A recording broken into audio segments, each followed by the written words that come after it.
Kelebeklerin ömrü bir günlük müdür?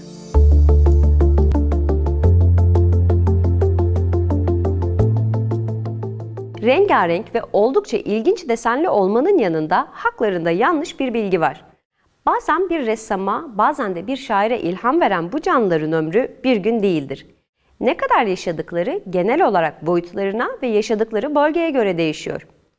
Çok gürültülü bölgelerde, özellikle şehirlerde yaşayan kelebeklerin ömrü birkaç hafta sürerken bazı türleri ise aylarca yaşayabiliyor. Kuzey Amerika bölgesinde yaşayan 4 ila 7,3 santim kanat genişliğine sahip olan diken kelebeğinin ömrü ise 1 yıldır.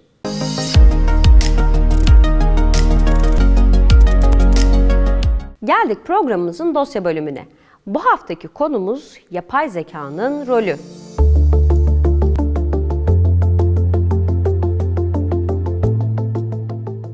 Yıl 2030. Dünya teknoloji devi ülkelerinin ağır silah teknoloji çılgınlığı, ulusüstü şirketlerin insan psikolojisi üzerinde hakimiyet kurabilen yapay zeka teknolojilerinin gerisinde kaldı.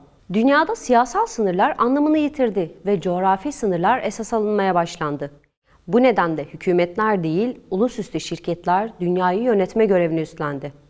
2030 yılına kadar yapay zeka teknolojisi alanında en önde giden Baidu şirketi, ABD ve Çin arasında yaşanan savaşlar yüzünden geriledi. Tesla ise her zaman olduğu gibi bu durumu bir fırsata çevirdi. Otomobil sektöründen uzay teknolojisine kadar birçok alanda çalışma yürüten Elon Musk'ın şirketi, yeni geliştirdiği Musk X isimli otomobili üretti. Bu yeni tasarımın kullanımında bir insana gerek yok.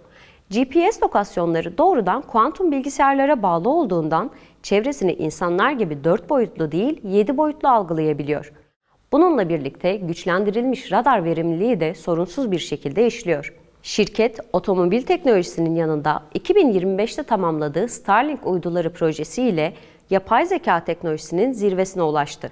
Yapay zeka teknolojisinde bir türlü yükselişe geçemeyen Amazon ve Facebook şirketleri dünyanın en büyük ortaklıklarından birini imzaladı. Şimdiye kadar komplo teorisini aratmayan ve Elon Musk'ın 2020 yılında bir domuz üzerinde denediği ancak başarısız olduğu beyne çip yerleştirme projesi bu iki şirket ile başarıya ulaştı.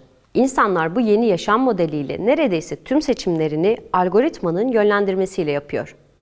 Ve işin çarpıcı yanı, insanlar genel olarak bu durumdan oldukça memnun. Çünkü beyinlerine yerleştirilen algoritma bu seçeneği de sunuyor. Sadece bu şirketler değil, Google'ın çatı şirketi Alphabet ise Google X, Calico, GV, Capital G, Verily, Waymo, X, Nest Labs ve Google Fiber şirketlerine bir yenisini ekledi.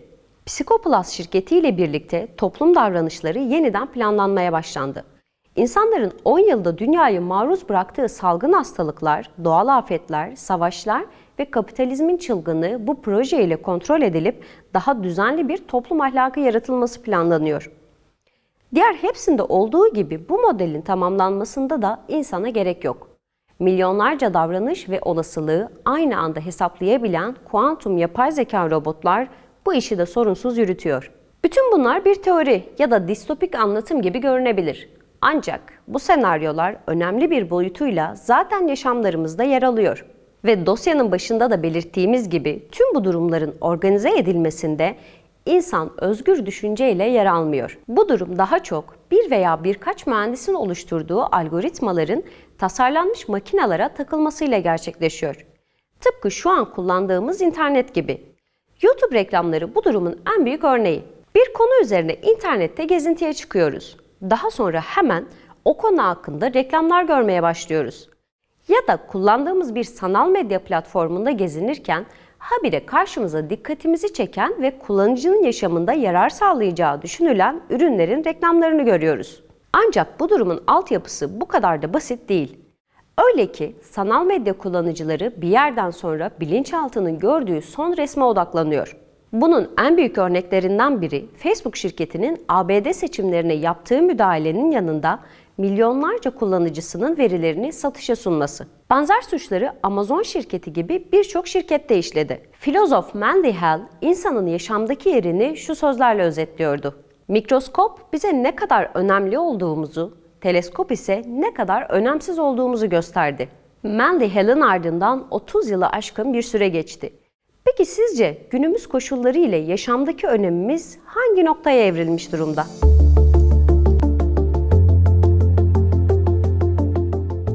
Dosyamızın ardından geldik bir programın daha sonuna.